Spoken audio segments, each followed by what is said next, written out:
Mateus capítulo 5, versículos de 13 a 16.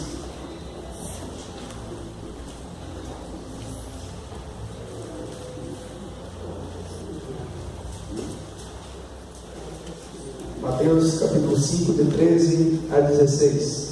Eu gostaria de convidar os irmãos a lerem junto comigo.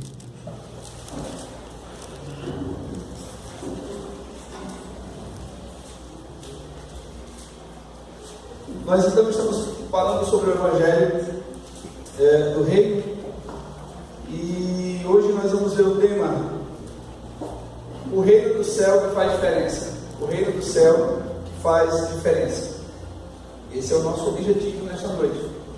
Pensar que, já que o Reino do Céu é o reino da obediência, ele deve fazer diferença. E há dois princípios muito básicos nesse texto. O primeiro é o princípio da preservação, e depois o princípio da iluminação. Como cristão, então, nós temos esses dois princípios básicos nesse texto: preservando e brilhando. Esse é o nosso propósito nessa noite, de meditarmos em Mateus capítulo 5, versículos de 13 a 16. Vamos ler juntos? Vamos lá? Vós sois o sal da terra. Ora, se o sal vier a ser insípido, como está para fogo? Para nada parece senão para lançado fora, ser pisado pelos homens. Vós sois a luz do mundo. Não se pode esconder essa cidade edificada sobre o monte, nem se acende a madeira para colocá-la debaixo do alqueire, mas no velador, e alumia a todos que se encontram na casa. Assim tem também a nossa luz diante dos homens, para que vejam as vossas boas obras e glorifiquem a vosso Pai que está nos céus. Vamos orar. Senhor, nós agradecemos ao Senhor por tua palavra. Pedimos, Senhor Deus, que ela encontre lugar em nossos corações. Que o Senhor nos ajude, Deus, a obedecermos a Ti. Que o reino do Senhor seja vivido por cada um de nós. Que esse reino faça diferença através das nossas vidas. Que nós possamos, ó Deus, demonstrar a salvação que nós recebemos, o Deus a quem servimos, o Salvador a quem nós somos gratos, por onde quer que andarmos. No nome do Teu Filho Jesus, nós choramos, Senhor, e Te agradecemos. Amém. Queridos irmãos, de maneira muito simples, Jesus ele faz uso de figuras muito conhecidas para a compreensão de todos os seus ouvintes. Paulo, ele falava mais difícil que Jesus. Então Jesus, ele tinha um jeito muito mais popular de falar. Tanto é que Pedro, ele vai dizer na sua segunda carta, no capítulo 3, que Paulo falava difícil.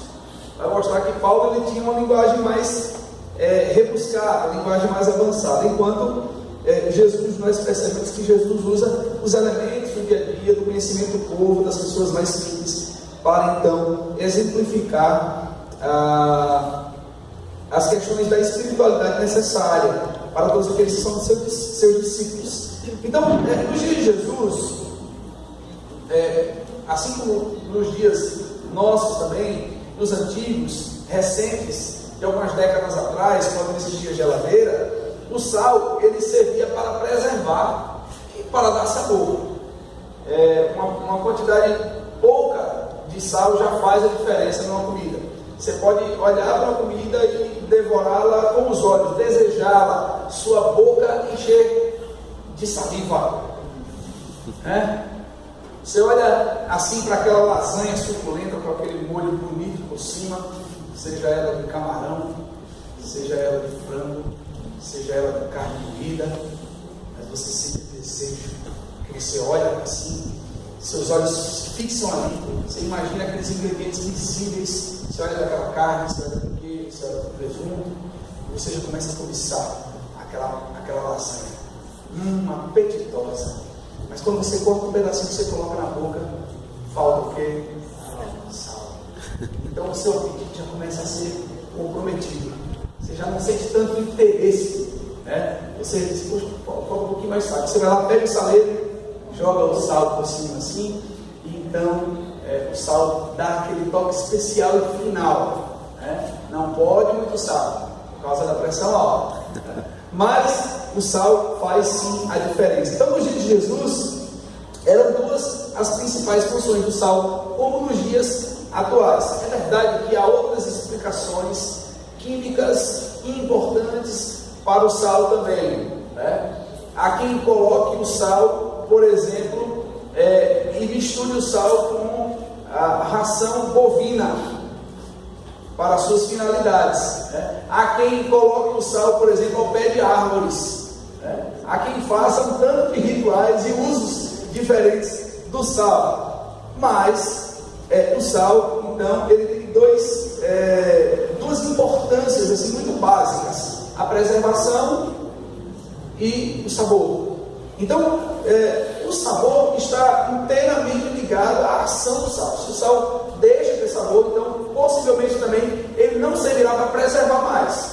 Ele perdeu o seu poder de preservar. Então, o sal tinha essa finalidade de preservar e dar gosto. Antigamente, quando se tinha geladeira, até algumas décadas atrás, usava-se o sal para salvar e preservar a carne, deixar a carne por mais tempo de uma maneira que seja usável. O sal serve, então, para preservar as carnes das bactérias. Ele também é muito importante para dar gosto a várias comidas. E onde quer que o cristão esteja, ele deve fazer diferença. O cristão, em seu trabalho, em sua casa, em sua família, entre as pessoas do seu convívio, entre estranhos, ele faz a diferença, ou ele deve fazer a diferença, por ser, então, alguém diferente, que dá um outro toque à vida, que dá uma outra percepção da vida, um outro conhecimento da vida. E o cristão, então, ele deve tanto fazer a diferença onde ele está, quanto também preservar os valores do reino de Deus. Essa é a função principal do cristão como sal: preservar, frear a corrupção, frear a podridão, frear tudo aquilo que pode, então, desvalorizar os princípios do reino de Deus. E o cristão, então, tem essa finalidade: preservar, manter, saborear, demonstrar que há uma outra maneira de se sentir a vida, há uma outra maneira de se apropriar das coisas que nos são possíveis. Isso com um olhar santo, sem deixar que os princípios cristãos sejam negligenciados ou negociados por meio do pecado que está, então, no mundo. O cristão, então, ele é o sal da terra, e Jesus, ele chama a essa responsabilidade. Matthew Henry, ele fala uma coisa interessante. Ele diz: vocês são o sal da terra. A humanidade, na ignorância e maldade, era como um monte enorme, prestes a apodrecer, mas Cristo enviou seus discípulos para sazoná-la por suas vidas e doutrinas, com o conhecimento e a graça. Se não são como devem ser, são como o sal que perdeu seu sabor. Se um homem pode adotar a confissão de Cristo e contudo permanecer sem graça, nenhuma outra doutrina, nenhum outro médio ou meio de vida pode ser proveitoso sem salgar. O cristão, então, deve manter aquilo que Cristo ensinou no meio de uma geração corrompida. Paulo vai dizer isso em Filipenses capítulo 2. Ele vai dizer que ele vai usar duas figuras importantes que são usadas nesse texto: o sal e a luz. Ele diz assim: preservando a palavra da verdade.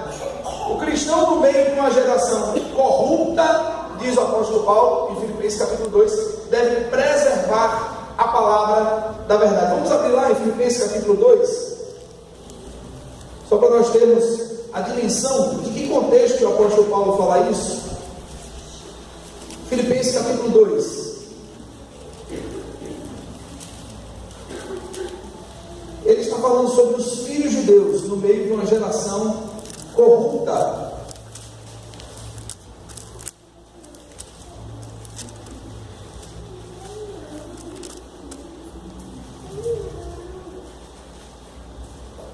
Versículo 15: para que vos torneis nobres no meio de uma geração pervertida e corrupta, na qual resplandeceis como luzeiros no mundo, preservando a palavra da vida, para que no dia de Cristo eu me glorie de que não corri em vão e nem me esforcei inutilmente. Veja que Paulo vai usar a expressão preservando, função do sal, preservar a palavra, preservar aquilo que com tanta dificuldade ele deixou entre os irmãos. E é interessante que Paulo aqui vai usar uma linguagem que se assemelha ao que os cursinhos pré-vestibulares fazem hoje, né? Os cursinhos pré-vestibulares vão lá e expõem, né, os seus alunos que passaram nas universidades, que foram aprovados em vestibulares, né? Ou mesmo os cursinhos para concursos. E quando a pessoa passa, ela é aprovada, então se coloca lá uma faixa, né? Fulano passou em primeiro lugar em medicina, em direito, em letras, né? Em enfermagem, em engenharia. Então coloca lá, né? E Paulo, ele mostra que no dia de Cristo, ele vai chegar lá e dizer o seguinte: olha, o meu esforço por vocês, aquilo que ensinei a vocês, foi recompensado. Por quê? Porque o cristão, ele tem cumprido o seu papel de preservar a palavra deixada por Paulo, deixada por aqueles que ensinaram a eles, os demais apóstolos, o próprio Senhor. O cristão, ele preserva a palavra da verdade. E o que Jesus está falando é justamente sobre os valores do reino de Deus, que devem ser preservados, mas também cumpridos por nós, onde nós entrarmos, onde nós sairmos, onde nós transitarmos. Esses valores estão presentes, porque nós estaremos presentes ali. E quando há um cristão em determinado assunto, em determinada conversa, que se tem um valor do céu envolvido, ou um valor, um princípio da criação, ou uma verdade de Deus, o cristão então ele expressa com a sua vida que há o ponto de vista de Deus sobre determinado assunto. O cristão então ele demonstra a diferença naquele lugar. Ele mostra o sabor de Deus. Ele mostra o sabor que agrada a Deus. Ele mostra o ponto de vista de Deus sobre determinada situação. Ele está ali preservando, ele está lhe dando o seu sabor. A palavra grega equivalente para sal, a palavra ala, significa justamente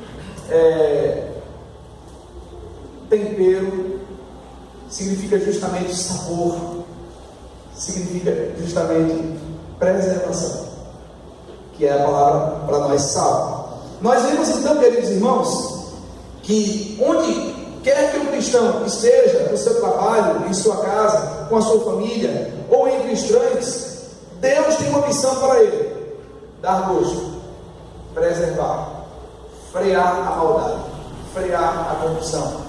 E corrupção é o desgaste, corrupção é a degeneração, corrupção é o apodrecimento de determinados valores e assuntos que nós temos.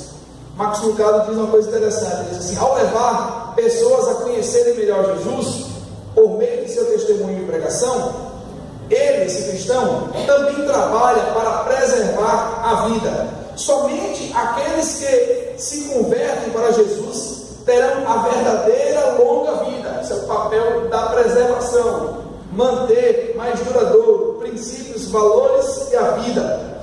Da mesma forma que o sal tem que sair do saleiro para entrar em contato com a comida, o discípulo tem que penetrar este mundo e entrar em contato com as pessoas para cumprir a sua missão.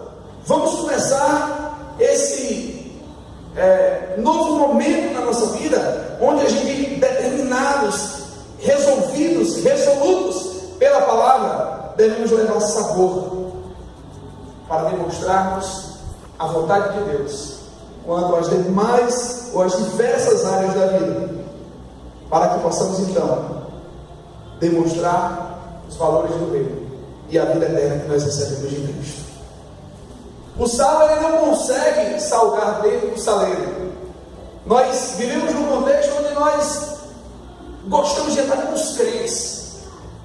onde nós andamos na igreja, e na igreja nós temos uma espiritualidade tão aguçada, tão latente, tão à flor da pele, mas quando nós estamos com os incrédulos, ou nós nos escondemos, ou nós somos influenciados por eles e perdemos o sabor cristão.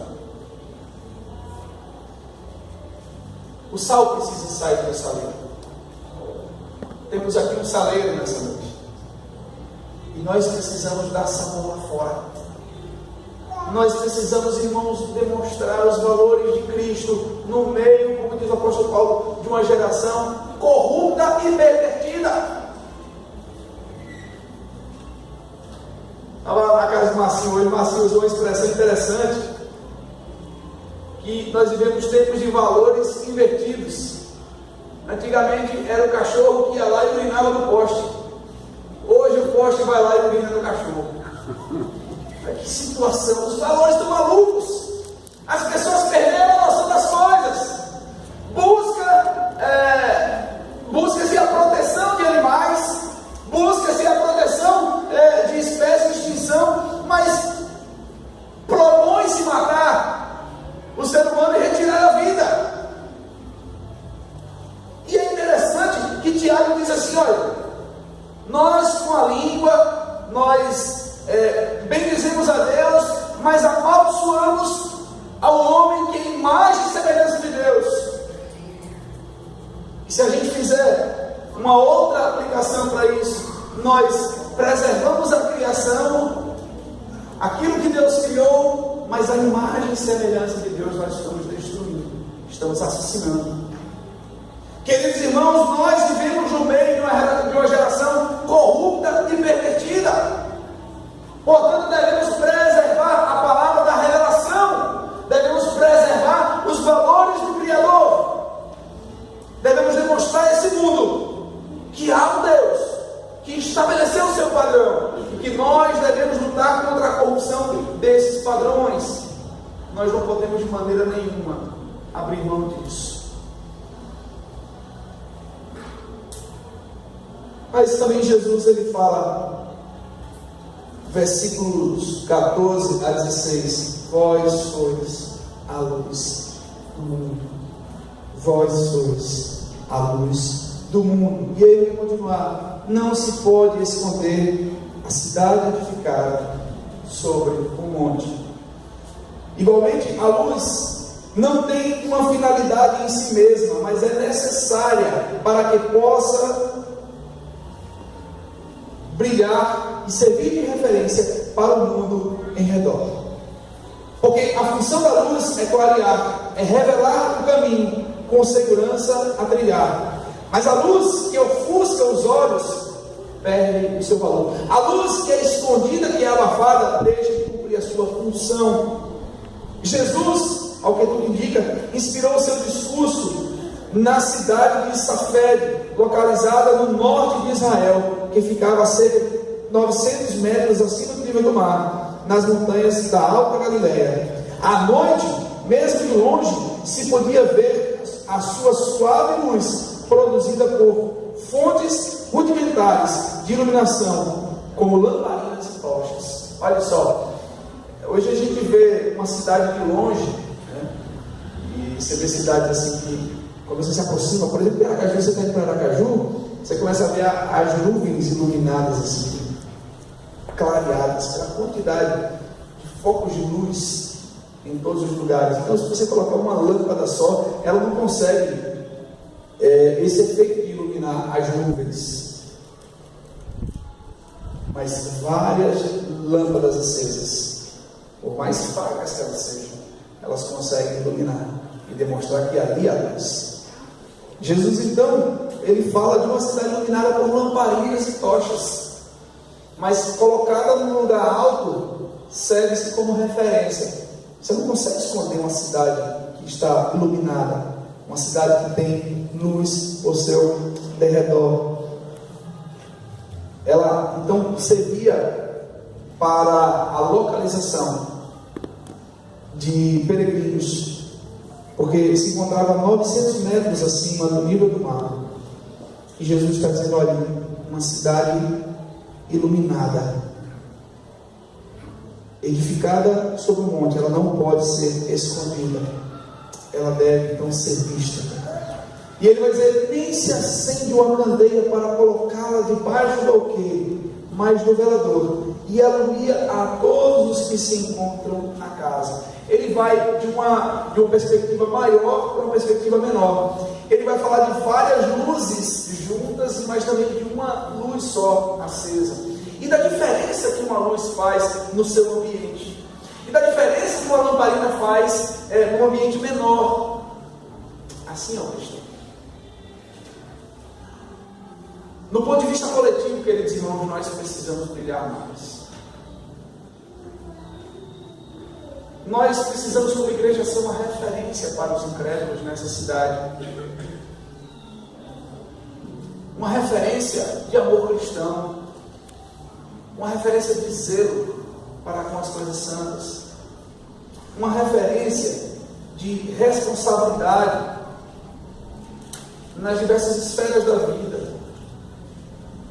Nós temos que ser a igreja que acolhe, nós temos que ser a igreja que socorre, a igreja que ajuda, a igreja que estende a mão, a igreja que ora, a igreja que ensina, não somente a Escritura, mas para a vida como um todo. Mas também individualmente nós devemos iluminar no lugar onde nós estivermos. A candeia, que não pode ser colocada debaixo da mesa, mas em cima, no velador. É interessante que Jesus, ele se apresenta como a luz do mundo. João capítulo 8, versículo 12. Ele vai dizer: eu sou a luz do mundo. João capítulo 1, versículos 4 e 5, a Escritura também vai dizer que ele é a luz que veio ao mundo. Que os homens amaram mais as trevas. Antes de qualquer coisa, nós precisamos perceber que para sermos luzes, nós devemos depender de Cristo. Muitas vezes nós pensamos que pela nossa espiritualidade, por aquilo que nós achamos, nós vamos conseguir ser luz, mas não. É fundamental que a gente, como a lua reflete a luz do sol, ela não tem luz própria em si mesma, nós possamos refletir a Cristo e não a nós mesmos. Você não vai conseguir ser referência para alguém enquanto você quiser refletir sua luz própria. Mas é Cristo que tem que ser visto em nós. Quando nós olhamos para a Escritura vai dizer que ela mesma é luz. A palavra de Deus é a luz que nós necessitamos. Você vai observar isso lá no Salmo 36, versículo 9. E diz assim: pois em ti está o manancial da vida, na tua luz vemos a luz. Ó, na luz de Deus, no entendimento de Deus, nós então encontramos a luz. Nós conseguimos enxergar. Você vai perceber isso também em Provérbios capítulo 6, versículo 23. Porque o mandamento é lâmpada e a instrução é luz. O mandamento é lâmpada e a instrução é luz. No Salmo 43, versículo 3, ele diz: envia a tua luz e a tua verdade para quem envia. A Escritura é a luz. E nós devemos depender de Deus para recebermos essa luz. O Salmo 119, versículo 130 diz: a revelação das tuas palavras esclarece e dá entendimento aos simples. Salmo 119, versículo 105 diz o quê?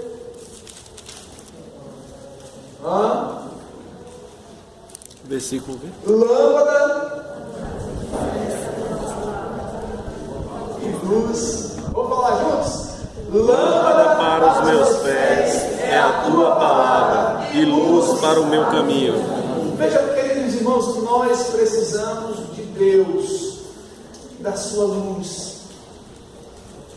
E no meio das trevas que nos nos rondam nessa vida, deste mundo tenebroso, como Paulo vai falar em Efésios capítulo 6, a nossa luz, a luz que nos guia é o Senhor, por meio da luz da sua palavra, para que então sejamos luzes que brilham no meio da escuridão. É uma outra figura de linguagem que Paulo vai usar em Filipenses capítulo 2. Volte lá, Filipenses capítulo 2, versículo 15. Veja que ele vai falar sobre a preservação da palavra no versículo 16, completando o versículo 15, mas ele vai falar também da diferença no meio das trevas, versículo 15, para que vos torneis irrepreensíveis e sinceros, filhos de Deus, inculpáveis no meio de uma geração pervertida e corrupta, na qual resplandeceis como luzeiros no mundo. A palavra original para luzeiros aqui é a palavra constelação. É a palavra constelação. E Paulo então usa os cristãos no meio das trevas. Imagine quando você olha para o céu e você vê os pontos das estrelas no meio daquela escuridão celestial à noite. E então você sabe que ali tem estrela, que ali tem estrela, que ali tem outra estrela, e você consegue ver alguns formatos de algumas constelações conhecidas. Com um telescópio você consegue observar isso melhor. Mas a olho nu você já percebe que tem as luzes ali, né, que demoram a chegar até nós. Algumas daquelas estrelas já deixaram de existir. E é difícil explicar isso, né, de maneira física. Mas o fato é, no meio da escuridão nós começamos a perceber que ali há luzes. E Paulo diz que os cristãos, eles devem iluminar como constelação. No meio da escuridão existem luzes brilhantes. Volta para Mateus capítulo 5. E Jesus disse: vocês são a luz do mundo. E queridos irmãos, o Salmo 34 vai dizer que todos aqueles que olham para Ele são iluminados. E os seus rostos jamais sofrem vexame. A partir do momento que nós cremos em Cristo como a luz do mundo, e a sua palavra nos orienta quanto à vontade de Deus, quanto à nossa real necessidade, nós passamos a entender a Deus e passamos a andar com Deus, e nos tornamos luzes do mundo, que não tem luz própria, mas que são dependentes da fonte de energia maior, o Senhor.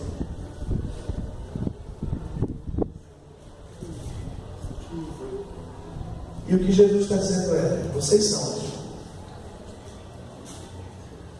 Vocês devem fazer a diferença, coletivamente e individualmente.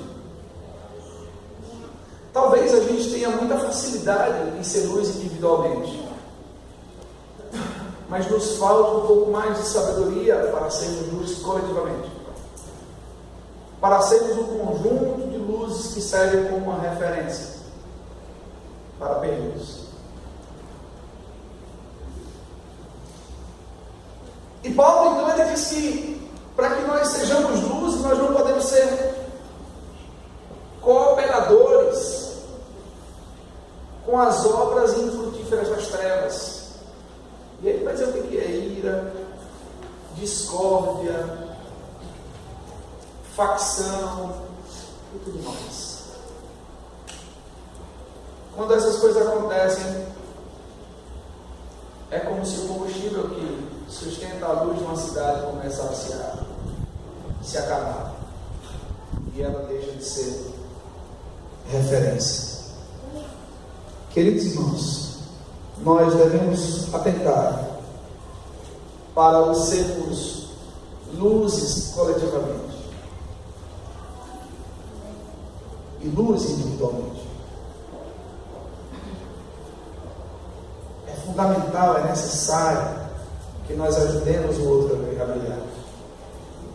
Há um ditado antigo que diz assim: para que a minha vela brilhe, eu não devo apagar a vela do outro.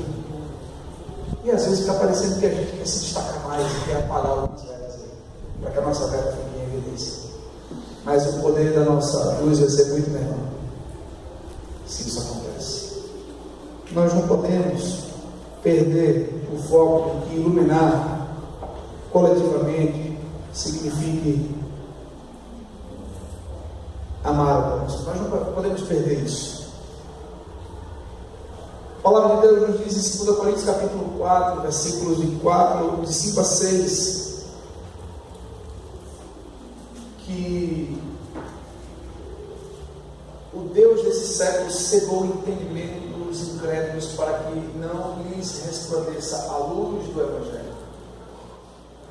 As pessoas estão cegas, elas estão sem referência, elas estão perdidas e elas precisam de uma referência. E nós precisamos, irmãos, sermos referência individualmente e coletivamente. Porque individualmente nós vamos iluminar nos meios mais próximos a nós, em ambientes menores, em grupos menores, mas coletivamente nós poderemos iluminar mais pessoas. E é fundamental que nós atentemos para essa verdade. O objetivo da nossa luz brilhar não é que eu esteja visto. Veja, versículo 16, vamos ler juntos aí? Vamos lá juntos? Assim brilhe também a vossa luz diante dos homens, para que vejam as vossas boas obras e glorifiquem a vosso Pai. Então, o conhecimento sobre a luz, Jesus, então, ele chegou a uma conclusão. Assim, olha, vocês estão aí para iluminar enquanto cidade fortificada, enquanto um grupo maior de luzes brilhando, mas também individualmente. Então vamos concluir. Ele vai dizer assim: sendo assim, não se escondam, sendo assim, não deixe que essa luz seja ofuscada. Assim também brilhe a vossa luz. Veja que ele está falando no plural. É verdade que o plural pode significar também de maneira individual, né? Que é um plural majestático na segunda pessoa, né? Vossa, mas pode ser você.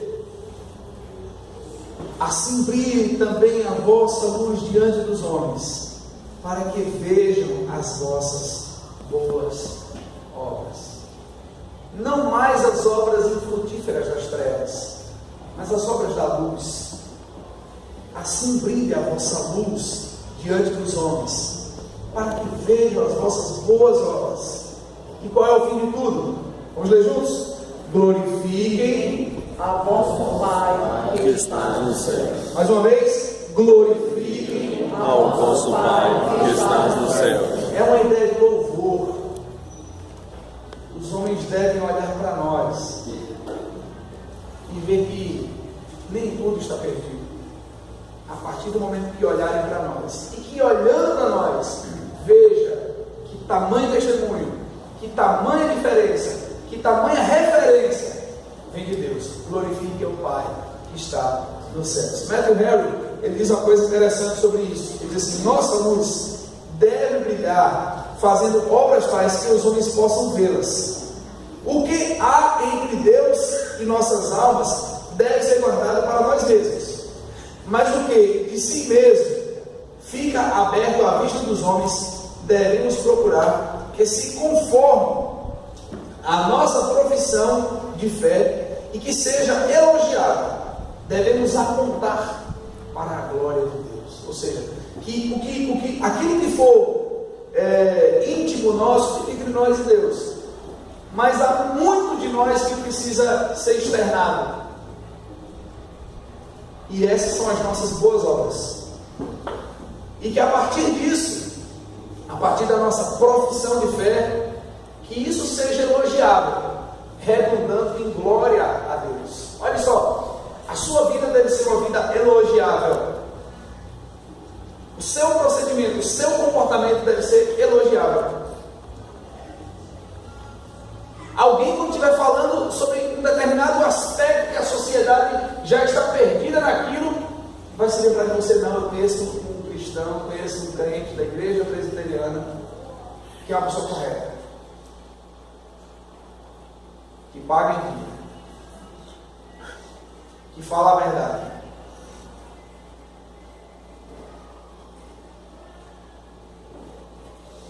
Que não dá ousadia para ninguém. Mas nesse quesito, nessa área, nesse tipo de comportamento, esse homem, essa mulher, essa pessoa é uma pessoa exemplar. É um cristão. Finalizando, a luz da lua não é própria. Ela reflete o brilho do sol. Nós não temos luz em nós mesmos, mas refletimos a luz de Cristo e o poder do Espírito Santo em nosso dia a dia.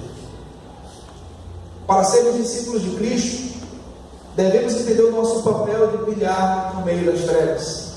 Para sermos discípulos de Cristo, devemos entender a função de sermos referência aos perdidos, aos desnorteados, e assim sermos um norte, para que as pessoas encontrem a salvação, encontrem a verdadeira realização que está somente em Deus. Portanto, brilhemos no meio das trevas. Amém? Vamos orar. Queria que você fechasse seus olhos. Antes de orar,